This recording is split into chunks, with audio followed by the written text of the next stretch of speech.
Everyone, myself Pranali I here and I'm working as an assistant professor for BVO course, that is food processing and preservation. So once again this lecture is only for FY BVO class. म्हणजे आपल्या जे first इयरची batch आहे food प्रोसेसिंगची त्यांच्याचकरता फक्त हे lecture आहे. जसं मी तुम्हाला last लेक्चरमध्ये FPP 102 मधला fundamentals of food and nutrition या सब्जेक्टचा युनिट 1 मधला कार्बोहायड्रेटचा पार्ट 1 जसा सांगितला होता तसा त्याचा पुढचा पार्ट जो आहे दॅट इज पार्ट 2 म्हणजे डायजेशन असेल कार्बोहायड्रेटचं, युटिलायझेशन, ॲब्झॉर्प्शन, त्यानंतर मेटाबॉलिझम, ह्या सगळ्या गोष्टी या लेक्चरमध्ये मी कवर केले. सो आता आपण एक एक करून त्या बघूयात. सो कार्बोहायड्रेटचं तुम्ही लास्ट लेक्चरमध्ये बघितलं की त्याचं classification carbohydrate is the sugar molecule, म्हणजे बेसिकली ते शुगर मॉलिक्यूल आहे किंवा पॉलिमर्स ऑफ शुगर आहे ते it can be hydrolysed by digestive enzymes or by heating, म्हणजे किंवा ॲसिड हायड्रोलिसिसने ते आपण त्याला डायजेस्ट करू शकतो किंवा डायल्यूट करू शकतो. किंवा त्यानंतर तुम्ही त्याचं क्लासिफिकेशन बघितलं होतं की त्यामध्ये मोनोसॅकराईड, डायसॅकराईड, पॉलिसॅकराईड हे त्याचे क्लासिफिकेशन्स होते. मोनोसॅकराईडचं बेसिक सेंट्रल कंपाऊंड होता ग्लुकोज, त्यानंतर डायसॅकराईडचं सुक्रोज असेल, लॅक्टोज असेल किंवा माल्टोज असेल, ह्या शुगर्स डायसॅकराईड्सच्या होत्या. आणि पॉलिसॅकराईड्समध्ये स्टार्च, डेक्स्ट्रीन ह्या सगळ्या गोष्टी होत्या. त्यानंतर फंक्शन्स ऑफ कार्बोहायड्रेट आपण बघितले होते. तर फंक्शन्समध्ये आपण 1 gram of carbohydrate gives 4 kilo calories हे बघितलं होतं. त्यानंतर जे काही मॅक्रो मॉलिक्युल्स आहेत बॉडीमधले बिल्डिंग ब्लॉक्सचे, जसं की ग्लुकोजचं कन्व्हर्जन रायबोज आणि डीऑक्सिरायबोजमध्ये कन्वर्ट होतं, जेणेकरून ते DNA, RNA किंवा ATP हे बनवण्याकरता किंवा हे तयार करण्याकरता मदत करत असतं. सो ग्लुकोजचं काम तिथेसुद्धा होतं. जर समजा आपण स्टार्वेशन पिरियडमध्ये असू तर स्टार्वेशन पिरियडमध्ये सुद्धा ग्लुकोजचं जर बॉडीला नीड पुरत नसेल तर ते प्रोटीन्स थ्रू ब्रेकडाऊन होऊन अमायनो ॲसिड्स थ्रू ग्लुकोजमध्ये कन्वर्जन होत असतं आणि मग आपल्या बॉडीला ते एनर्जी प्रोव्हाइड करत असतं. आणि पुढचं हे लास्ट फंक्शन बघितलं होतं की जर समजा आपल्या बॉडीमध्ये ग्लुकोज लेवल वाढलेली असेल तर ते इन्सुलिन नावाचं हॉर्मोन रिलीज करतं आणि ते जाऊन जर लिपिडपासून जर शुगर तयार करत असतील किंवा ग्लुकोज तयार होत असेल किंवा एनर्जी तयार होत असेल तर ते थांबवून डिरेक्टली कार्बोहायड्रेट्स थ्रू जी एनर्जी आहे ते ग्लुकोजमध्ये किंवा ब्लड शुगर लेवल ती तिथे इन्क्रीज होत असते. ह्या सगळ्या गोष्टी आपण लास्ट लेक्चरमध्ये फंक्शन्समध्ये बघितल्या होत्या. आता आपण पुढचं जे आहे, जर समजा आपण कार्बोहायड्रेट कन्झ्युम केलं तर त्याचं डायजेशन आपल्या बॉडीमध्ये कसं होईल, कशा पद्धतीने होईल, हे सगळं मी या लेक्चरमध्ये कवर केलं आहे. सो हे लेक्चर ऐकण्याआधी तुम्हाला जो मी तुमचा डायजेस्टिव्ह सिस्टीमचा ह्युमन डायजेस्टिव्ह सिस्टीमचा जो व्हिडिओ तुम्हाला सेंड केलेला आहे तो तुम्हाला वारंवार बघायचा आहे, कारण त्यामध्ये तुम्हाला कळेल की कुठल्या कुठल्या पार्ट थ्रू ते कार्बोहायड्रेट जाऊन डायजेस्ट होते. आता मी पुढे एक एक एक्सप्लेन करेल, त्याची फिगर माझ्याकडे नाही आहेत, पण तुम्ही तो व्हिडिओसुद्धा बघू शकतात. स्वतः डायजेशन ऑफ कार्बोहायड्रेट. सो सगळ्यात आधी ही जी सिरीज दिलेली आहे ह्या सिरीजमध्ये कार्बोहायड्रेटचं डायजेशन होत असतं. So the first one is mouth, म्हणजे आपण ज्या वेळेला कन्झ्युम करतो फूड, तर कन्झ्युम केल्यावरती आपलं जे माउथ आहे त्या माउथमध्ये आपण फूड खातो आहे, तर त्यामध्ये मी इथे खाली ऑर्गन दिलेलं आहे आणि त्याच्यामध्ये यूज होणारं किंवा डायजेशनमध्ये यूज होणारं जे एन्झाईम आहे त्या एन्झाईमचे नावं दिलेले आहेत. म्हणजे तुम्हाला फक्त तुम्ही हे चार्ट जरी लक्षात घेतला तरी तुम्हाला पटकन कळेल की कुठला एन्झाईम कुठल्या ऑर्गनमध्ये कधी काम करतो आहे ते. सो आता माउथमध्ये सलायव्हरी अमायलेज नावाचा एन्झाईम काम करतो. त्यानंतर पुढचं आहे स्टमकमध्ये, तर स्टमकमध्ये कुठलाही एन्झाईम काम करत नाही, डायजेशन त्याचं स्टमकमध्ये होत नाही कार्बोहायड्रेटचं. त्यानंतर पँक्रियाजमध्ये पँक्रियाटिक अमायलेज असतो. त्यानंतर इंटेस्टाईनमध्ये माल्टेज, लॅक्टेज, डेक्स्ट्रिनेज आणि सुक्रेज असतो. आता तुम्ही एन्झाईमच्या नावांमध्ये एक कॉमन गोष्ट बघत असाल की शेवटच्या साईडला किंवा शेवटच्या पार्टमध्ये जो आपला सफिक्स आहे त्यामध्ये ASE हे लागलेलं आहे.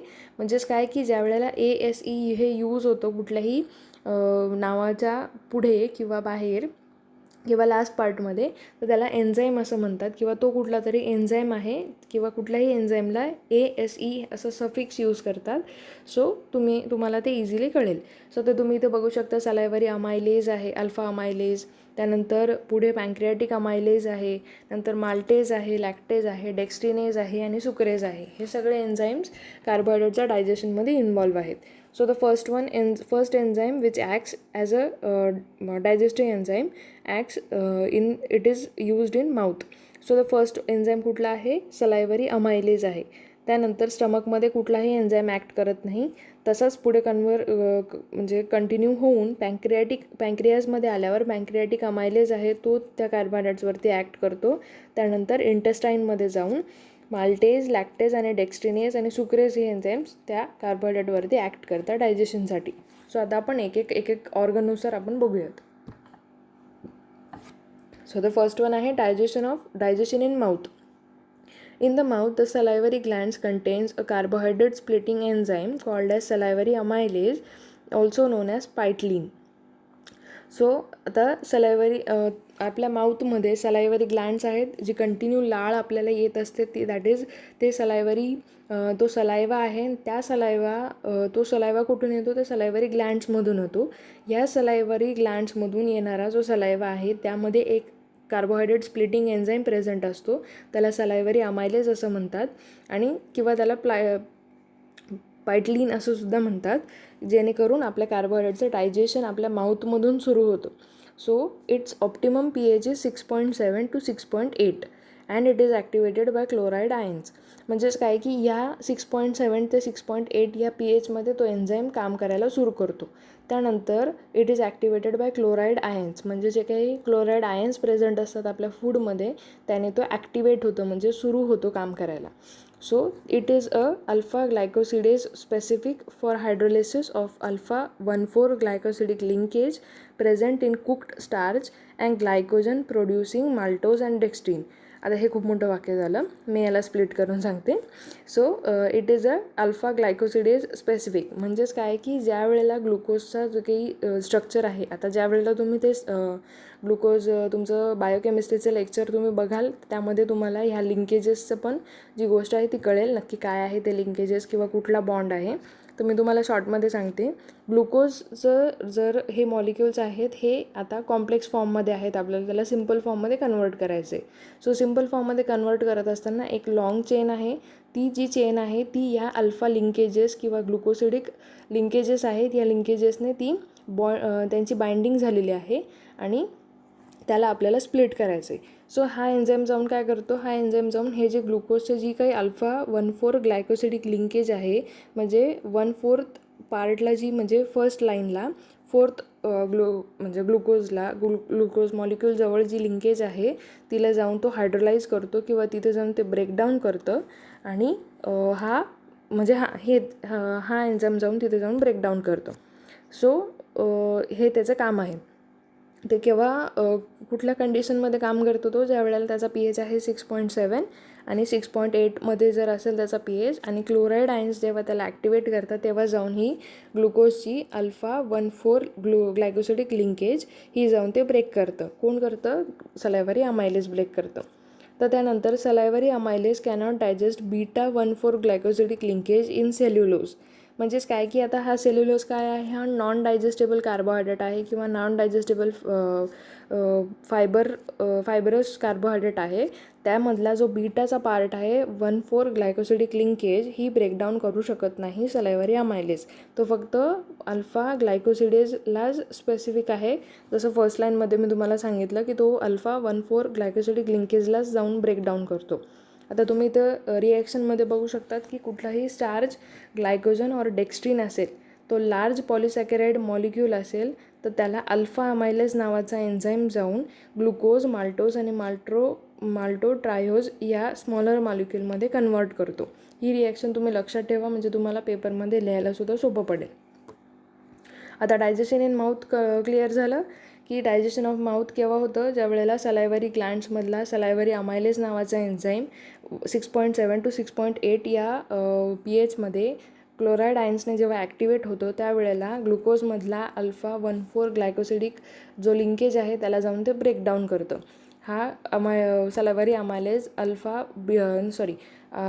सलायवरी amylase beta 1,4 glycosidic linkage breakdown करू शकत नाही, कारण ते नॉन डायजेस्टेबल कार्बोहायड्रेट आहे.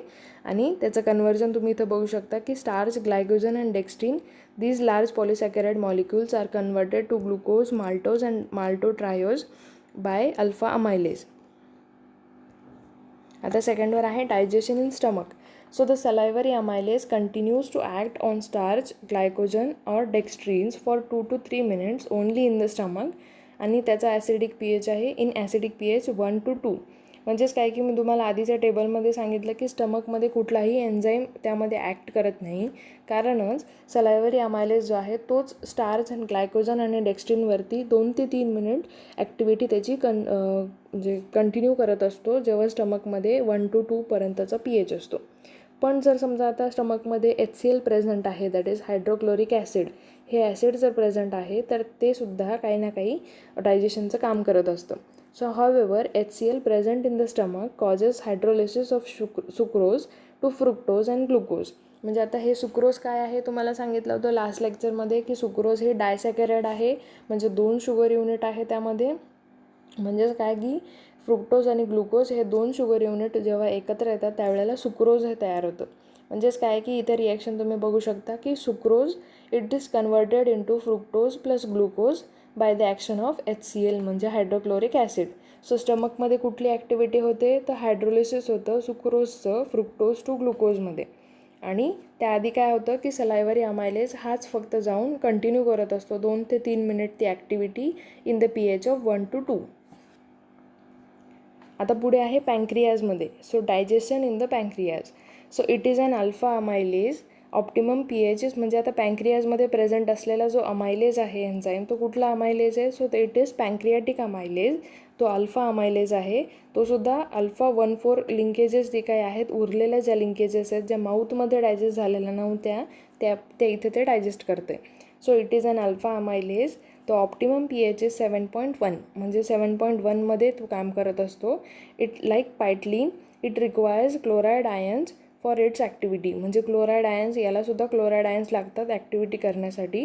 त्यानंतर it hydrolyses alpha 1,4 glycosidic linkages. म्हणजे सेम सलायवरी अमायलेज जसं काम करतं तसंच पँक्रियाटिक अमायलेजसुद्धा सिमिलर वर्क करतं, पण हे पँक्रियाजमध्ये करतं आणि ते माऊथमध्ये करतं. So it is situated well inside the polysaccharide molecules. म्हणजे जे काही 1,4 ग्लायकोसिडिक लिंकेजेस जे प्रेझेंट आहेत पॉलिसॅकॅराइड मॉलिक्युल्समध्ये, जे राहिलेले आहेत माऊथमध्ये ॲक्ट करायचे जे किंवा स्प्लिट व्हायचे बाकी आहेत, ते पँक्रियाजमध्ये येऊन सगळे स्प्लिट होतात. So it is an alpha amylase. Optimum pH is 7.1. Like pitlene, it requires chloride ions for its activity. It hydrolyzes alpha 1,4 glycosidic linkages and it is situated well inside the polysaccharide molecules. आता तुम्ही इथे reaction बघू शकता. Starch किंवा glycogen it is converted to maltose और isomaltose plus dextrin and oligosaccharides by the enzyme pancreatic amylase. तर ही reaction तुम्ही लक्षात ठेवू शकता. हे लक्षात ठेवणं एकदम सोपं आहे, कारण हे सलायवरी अमायलेज आणि पँक्रियाटिक अमायलेज हे खूप जास्त सिमिलर काम करतात. फक्त त्यांचा pH लक्षात ठेवायला लागेल आणि त्यांचे नावं लक्षात ठेवावं लागतील. आता पुढे आहे डायजेशन इन स्मॉल इंटेस्टाईन. आता स्मॉल इंटेस्टाईनमध्ये काय डायजेशन होतं, so the main digestion takes place in the small intestine by the pancreatic amylase. म्हणजे आता हाच पँक्रियाटिक अमायलेज स्मॉल इंटेस्टाईनमध्ये खूप इम्पॉर्टंट मेन डायजेशन करत असतो. So the digestion is completed by pancreatic amylase because the food stays for a longer period of time in the intestine. म्हणजे आता जसं माऊथमध्ये थोडा वेळ तुम्ही ते जेवण तुम्ही चावताय, आता चावल्यानंतर त्या दरम्यानपर्यंत ते सगळं एन्झाईम त्या फूडमध्ये मिक्स होते. तिथे एक 5-1 मिनटाचं काम होईल. त्यानंतर फूड जेव्हा स्टमकमध्ये जातं तर तो जो बोलस पार्ट स्टमकमध्ये गेल्यानंतर च्यू केल्यानंतर तुम्ही जो स्टमकमध्ये गेला आहे तर तिथे 2 ते 3 मिनिट ते काम करेल. त्यानंतर लगेच पँक्रियाजमध्ये जाऊन पँक्रियाटिक अमायलेज काम करेल आणि मग ज्या वेळेला स्मॉल इंटेस्टाईनमध्ये फूड जास्त वेळ जर स्टे करतं त्यावेळेला मेन डायजेशन तिथं कामात येतं किंवा तिथे सुरू होतं. सो त्यामध्ये काय होतं की जो काही मी तुम्हाला सांगितलं होतं की इंटेस्टाईनमध्ये माल्टेज, सुक्रेज, डेक्स्ट्रिनेज हे एन्झाईम्स तिथे प्रेझेंट आहेत, हे त्याच्यावरती काम करत असतात. सो आता ते एक्झॅक्टली काय काम करतात, so maltose it is converted to glucose plus glucose. म्हणजेच काय की हा डायसॅकॅराइड युनिट आहे, यामध्ये 2 शुगर युनिट आहेत ज्याचे इथे स्प्लिट होते. म्हणजे माल्टोज हा कॉम्प्लेक्स युनिट झाला, त्याला स्प्लिट केलं की 2 ग्लुकोज युनिट होतात. आता हे स्प्लिटिंग करायचं काम कोण करतं आहे, तर माल्टेज एन्झाईम काम करतो आहे. त्यानंतर पुढचं आहे lactose. So lactose is converted to glucose plus galactose by the enzyme called as lactase. आता पुढे बघूयात. आता डायजेशन तर झालं. डायजेशन झाल्यानंतर हे कार्बोहायड्रेट आपल्या बॉडीमध्ये ॲब्झॉर्ब कसे होतात, म्हणजे ते बॉडीमध्ये ॲब्झॉर्ब जाण्याची पद्धत काय आहे किंवा कशा पद्धतीने ती एनर्जी आपण युटिलाइज करू शकतो ते आपण बघूयात. So the mainly upper part of the small intestine that is jejunum, म्हणजे तिथून सगळ्यात जास्त ॲब्झॉर्प्शन होतं. So the very small amount is absorbed in the stomach and the large intestine. म्हणजे सगळ्यात जास्त कार्बोहायड्रेट ॲब्झॉर्ब कुठे होतात, तर जेज्युनम पार्टमध्ये होतात, आणि सगळ्यात कमी प्रमाणात कुठे होतात, तर स्टमकमध्ये आणि लार्ज इंटेस्टाईनमध्ये खूप कमी कार्बोहायड्रेट ॲब्झॉर्ब होतात, पण सगळ्यात जास्त कुठे होतात, जेज्युनममध्ये. So there are two mechanisms of absorption, passive transport and active transport. आता पॅसिव्ह आणि ॲक्टिव्हमधला डिफरन्स काय आहे, तर पॅसिव्ह ट्रान्सपोर्टमध्ये विच रिक्वायर्स नो एनर्जी, म्हणजे त्याला कुठलीही एनर्जी नाही लागत, फक्त त्याच्या कॉन्सन्ट्रेशनने त्याचं जे काही ट्रान्सपोर्ट आहे ते होत असतं. आणि ॲक्टिव्ह ट्रान्सपोर्टमध्ये काय की ज्याला एनर्जी लागते, म्हणजे जर कॉन्सन्ट्रेशन त्याचं लो असेल तर ते एनर्जी यूज करून तिथे आपल्याला ते ट्रान्सपोर्ट करावं लागतं. सो आता आपण ते एक एक करून बघूयात. सो पॅसिव्ह ट्रान्सपोर्टमध्ये काय आहे, तर पॅसिव्ह ट्रान्सपोर्टमध्ये 2 क्लासिफिकेशन आहेत. तर first one is simple diffusion, second one is facilitated diffusion, आणि थर्ड वन आहे जे ॲक्टिव्ह ट्रान्सपोर्ट आहे, ज्यामध्ये ATP यूज होते. सो आता सिम्पल डिफ्युजन काय आहे, the materials move down their concentration gradient through the phospholipid layer that is high to low.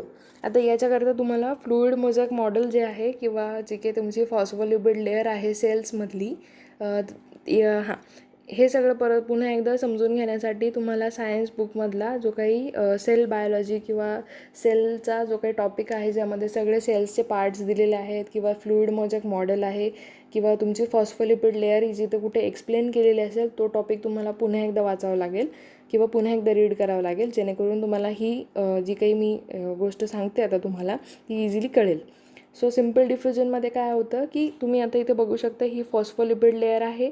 हे पिंक कलरचे जे तुम्हाला राऊंड फिगर दिसते आहे ती तुमची हेड पार्ट आहे, आणि जो खालचा पार्ट आहे तो टेल पार्ट आहे त्या लिपिडच्या लेयर्समध्ये. सो फर्स्ट साईडला तुम्ही बघू शकता त्याच्या अप्पर पार्टमध्ये कॉन्सन्ट्रेशन खूप जास्त आहे. सो ज्या ठिकाणी हाय कॉन्सन्ट्रेशन टू लो कॉन्सन्ट्रेशन होतं त्यावेळेला सिम्पल डिफ्युजन होतं, जेणेकरून ते लो कॉन्सन्ट्रेशनला आपोआप ते जातं, त्याला कुठलीही एनर्जीची गरज पडत नाही. So it is simple diffusion. So the materials move down their concentration gradient through the phospholipid layer that is high to low. आता सेकंडमध्ये तुम्ही बघू शकता की facilitated diffusion, the passage of material is aided both by a concentration gradient and by a transport protein. म्हणजेच काय की इथे तुम्हाला ट्रान्सपोर्ट करण्यासाठी एक फॅसिलिटी तयार करून दिलेली आहे, किंवा एखादा फॅसिलिटेड प्रोटीन ट्रान्सपोर्टर दिलेला आहे, जेणेकरून हाय कॉन्सन्ट्रेशन टू लो कॉन्सन्ट्रेट होण्यासाठी तुम्हाला इथे एक रस्ता करून दिल्यासारखं किंवा फॅसिलिटी करून दिली आहे, किंवा ट्रान्सपोर्ट प्रोटीन असं त्याला म्हणतात, जेणेकरून ते इझिली ट्रान्सपोर्ट होऊ शकेल. सो इथेसुद्धा कुठलीही तुम्हाला एनर्जी लागत नाही किंवा कुठलीही ATP लागत नाही, म्हणून त्याला फॅसिलिटेड डिफ्युजन असं म्हणतं आहे, आणि ते पॅसिव्ह ट्रान्सपोर्ट आहे. त्यानंतर थर्ड वन आहे active transport. The molecules again move through a transport protein, but now the energy must be expended to move them against the concentration gradient. म्हणजेच काय की आता जर समजा आता खालच्या साईडला तुम्ही बघू शकता की इथं भरपूर सारं कॉन्सन्ट्रेशन आहे. आता इथे कॉन्सन्ट्रेशन कसं होईल किंवा ट्रान्सपोर्ट कसं होईल, लो टू हाय होते. आता लो टू हाय होतं आहे, तर यामध्ये काय होईल की जर समजा तुम्हाला लो पार्टमधून जर हाय कॉन्सन्ट्रेशनपर्यंत जर तुम्हाला मॉलिक्यूल ट्रान्सपोर्ट करायचा असेल, तर ते ट्रान्सपोर्ट करायला तुम्हाला एनर्जीची गरज पडते. फॉर एक्झाम्पल, जर समजा तुम्हाला वरच्या टाकीतलं पाणी खालच्या बादलीमध्ये जर घ्यायचं असेल, तर तुम्ही इझिली नळ सुरू करतात आणि तुमचं कॉन्सन्ट्रेशन हाय टू लोने, किंवा वरती पाणी जास्त आहे म्हणजे कॉन्सन्ट्रेशन ग्रेडियंट वरती जास्त आहे आणि खाली कमी आहे बादलीमध्ये किंवा बकेटमध्ये नाही आहे, तर ते इझिली नळ चालू केल्यानंतर वरतून हाय टू लो इझिली होऊ शकतं, तिथे कुठलीही एनर्जी लागत नाही.